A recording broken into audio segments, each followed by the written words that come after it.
1578 წელს ალამუტის ციხეში გატარებული 9 წლიანი ტყვეობის შემდეგ ქართლის სამეფოს უბრუნდება მისი ღირსეული მმართველი სიმონ ბაგრატიონი. ტყვეობას ვერ გაუტეხავს სიმონის მებრძოლის სული. კვლავაც ამართლებს მასზე შერქმეულ მეტსახელს დელს, რაც მას ყიზილბაშებმაცა და ოსმალებმაც იმ სიმამაცისათვის შეარქვეს, რომელიც მხოლოდ გახელებულ ადამიანს თუ შეიძლება გააჩნდეს.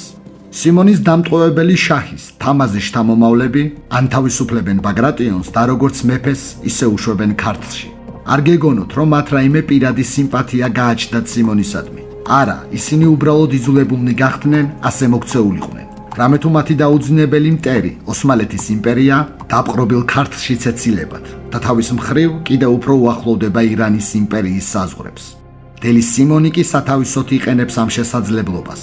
ისეთივე მოწადინებით ჟლეთს მის მიწაზე შემოჭრილ ოსმალებს, როგორც წინად ყიზილბაშებს უბნელებდა მზეს. 1585 წელს სულთანი მურადი აგზავნის ოსმალულ ლაშქარს სიმონის დასასჯელად. თურქები მანაკდებიან ქვემო ქართლში ხატის სოფელთან. მეფე სიმონი კი სახავს ჭკვიანურ გეგმას, რამაც უნდა გადაწყვიტოს ბედი იმ ბრძოლისა, რომელიც გაიმართება ქართველებსა და ხატის სოფელთან დაბანაკებულ მტერს შორის.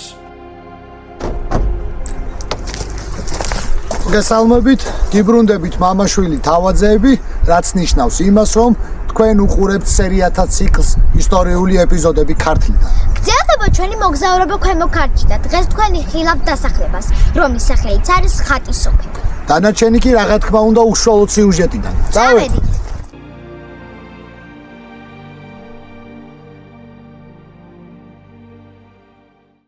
ამბავი, რომელიც დღევანდელი სიუჟეტის პროლოგში მოისმინეთ, დაკავშირებულია ქართლის მეფე სიმონ ბაგრატიონთან და მის ეგრეთ წოდებულ პარტიზანულ თავდასხმებთან, რომელსაც ის მე-16 საუკუნის 80-90-იან წლებში ქართლის სამეფოში შემოჭრილ ოსმალთა წინააღმდეგ მართავდა. ჩემს მიერ სერიის შესავალში ხსენებული ბრძოლა დაახლოებით 5 საუკუნის წინ ამ ადგილზე, უფრო სწორად იმ დასახლებასთან გაიმართა, სადაც დღეს ვიმყოფებით. მისი სახელი მაშინაც და ახლაც ხატის სოფელია. ერთი შეხედვით ეს ერთი ჩვეულებრივი დასახლება, რომელიც გაშენებულია ქალაქ ბოლნისიდან 8 კილომეტრის დაშორებით, წარმოადგენს საკმაოდ ძველ ქართულ სოფელს, რომელიც ჩვენამდე მოღწეულ არაერთ ისტორიულ წყაროში იხსენიება. სიმართლე გითხრათ, თავიდან მეც არაფერი ვიცოდი ამ დასახლების შესახებ და ერთადერთი, რამაც მიბიძგა მისი დათვალიერებისკენ, გახლდათ თავად სახელწოდება. ქრისტიანული მრწამსიდან გამომდინარე, რომელიც ჩვენმა წინაპრებმა საუკუნეთა მანძილზე შემოინახეს და პირიქით ქრისტიანობამ როგორც სარწმუნოებამ დღემდე მოგვიყვანა, ამ სჯულის მიმდევარი ქართველისათვის უზენაეს სათაყვანებელ მატერიალურ სიწმინდეს წარმოადგენდა ჯვარი და ხატი. ხოლო სოფელი, რომლის დასახელებაშიც ამ სიწმინდეთაგან ერთ-ერთი ამოიკითხება, თავისთავად საინტერესო ადგილად მივიჩნიე და არც შემწდარვარ.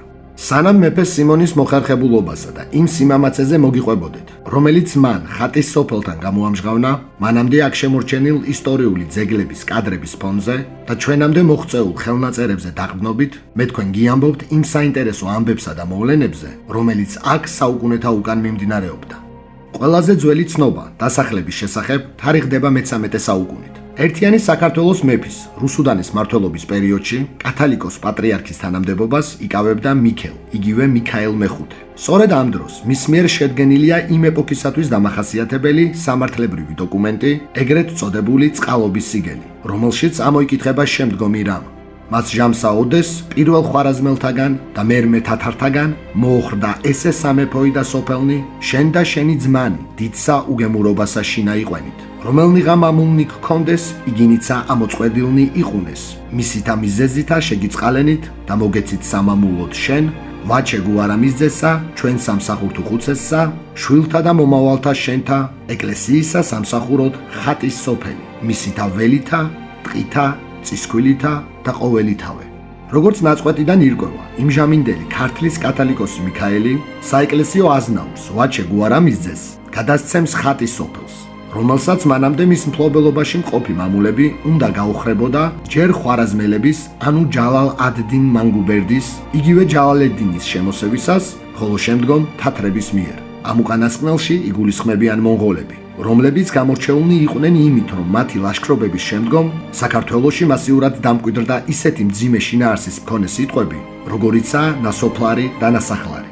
ამ ჩანაწერიდან გარდა ხატის სოფლის პატრონისა, ჩანს ისიც, რომ იმ მძიმე ჟამს, რაც ოქროს ხანის შემდგომ ჩვენს ქვეყანას ჯერ ლაშა გიორგის, ხოლო შემდგომ რუსუდანის მეფობისას დაუდგა, ქვემო ქართლის ხატის სოფელი იმ გამონაკლის დასახლებათა რიგშია, რომელიც გადაურჩა მომხდური მტრის מחვილს. ამ ცნობიდან საუკუნე ნახევრის შემდეგ, კერძოდ კი 1392 წელს, ისევ ჩანს ჩვენი დღევანდელი სიუჟეტის მთავარი ობიექტი, როგორც მოქმედი დასახლება. სიონს გაღმა წმიდის გიორგის მონასტერი შესავლითა და ხატის სოფელი. ამჯერად განსხვავებით მე-13 საუკუნისა, მისი მფლობელი არათუ ვინმე კონკრეტული დიდებულია, არამედ თავად მცხეთის საკათალიკოსოა. თუ გავითვალისწინებთ იმას, რომ წინამდებარე პატრონი ვაჩე, საეკლესიო აზნაური იყო და მას სამამულოდ ეს სოფელი კათალიკოსის გადაწყვეტილებით გადაეცა, შეგვიძლია თავისუფლად ვივარაუდოთ, რომ ამ პერიოდამდეც და შემდეგაც აქაურობა ყოველთვის პირდაპირ თუ ირიბად სამოციქულო ეკლესიის მფლობელობაში შემავალ ტერიტორიას წარმოადგენდა.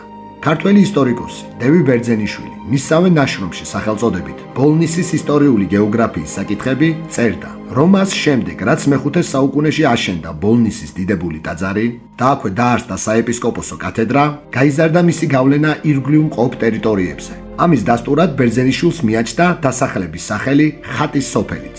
მისი აზრით, იგი იყო პირველი აქ მყოფ დასახლებათა შორის, რომელიც შედიოდა ბოლნისის სიონის საკუთრებაში. სხვა ჩვენამდე მოღწეული ხელნაწერები, შესრულებული ერთიანი ფეოდალური საქართველოს არსებობის პერიოდში, სადაც იქნება საუბარი ხატის სოფელზე, აღარ მოგვეპოვება. შემდეგი ცნობა ამ დასახლებაზე უკვე განეკუთვნება 1527-1528 წლებს, როდესაც ეს ადგილი კონკრეტულად ქართლის სამეფოს შემადგენლობაშია. მე-16 საუკუნის 30-იან წლებში, როცა მიმდინარეობდა ქვემო ქართლის ბატონ პატრონ ბარათაშვილთა ოჯახის გაყრის პროცესი, შედგენილ იქნა ხელნაწერი. იგი წარმოადგენს ქართლის მეფის ლუარსაბ პირველის განჩინებას იოთამ დაურბელ ბარათაშვილთა გაყრის საქმეზე. სწორედ ამ უკანასკნელთაგან ერთ-ერთი, კერძოდ კი იოთამ ბარათაშვილი, გახდა ხატის სოფლის ნახევარი ტერიტორიის მფლობელი.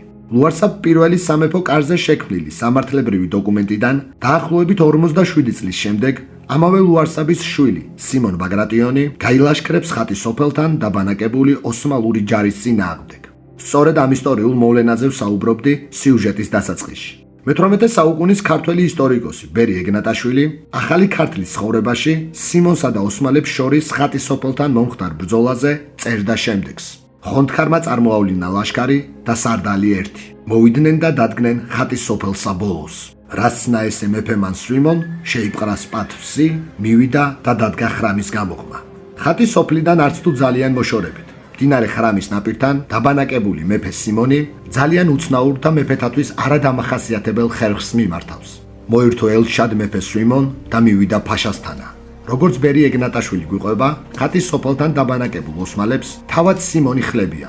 ოღონდ ეს ისე გაუკეთებია, ვითომ და ყოფილიყო ელჩი მეფისაგან წარგზავნილი. მათ ბანაკში შესულს წარმოუთქვამს შემდეგი სიტყვები. სიმონ მეფემან მოგახსენათ, მეყოფა ამდენის ხრმლის ქნევა და ომი. თუ გინდათ თქვენ იყავით ჩემი ბატონი, აც თქვენთვისაც სჯობს და ჩვენთვისაც შევრიგდეთ და მოვისვენოთ ამდენის ლაშქრობისაგან. მაშინ რა ესმა ფაშას სიტყვანი ესე განიხარა. ხოლო სვიმონ კი გაჩხრიკა ყოველივე ძალი და დგომა და საქმე მათი.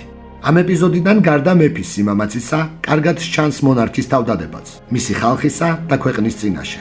მას ღამესა მოიქცა სპითა მეფე ხატის სოფლის მთიდამ და დილას დაესხა ძლიერად, სლო და მოსწყდნა. ასე დაამარცხა დელმა სიმონმა ხატის სოფელთან ოსმალთა ის ლაშქარი, რომელთაც მისი და ქართლის სამეფოს ბოლომდე დამორჩილება სურდათ. ამ ამბიდან არც თუ დიდი ხნის შემდეგ, როდესაც ირანში ტახტზე ავიდა ქართველთ მოძულე შაჰაბას პირველი, მის მიერ მე-17 საუკუნის დასაწყისში კახეთში წარმოებული ლაშქრობებისას, რომელიც ქართლის გარკვეულ ნაწილსაც მძიმედ შეეხო, ჩვენი დღევანდელი სერიის მთავარი ობიექტი, როგორც დასახლება, აუხრებამდე იქნა მიყვანილი. ამას გვიყვება ხატის სოფელში მდგომი, დარბაზული ტაძრის კედელზე მხედრული შესრულებული, რელიეფურად ამოკვეთილი წარწერა. ადიდოს ღმერთმა, მეფეთ მეფე პატრონი შაჰნავაზ და დედოფალთ დედოფალი პატრონი მარიამ. ჩვენ თურმანიძე თურმან და მეცხედრე ჩვენი ქეთევან ყიზილბაშში ვიყვენით და როდესაც ბედნიერმან ყეენმან წყალობა უყო და მეფე როსტომ ქართლის სამეფოდ გამოგზავნა, ჩვენც წყალობა გვიყო და თან გამოგვატანა და გვიბოძა ჩვენი მამულის სამკვდრო და ხატის სოფელი აუხრებული დაგვიხვდა. ბედნიერის ყეენისა და როსტომ მეფის წყალობითა ისრევ ავაშენეთ.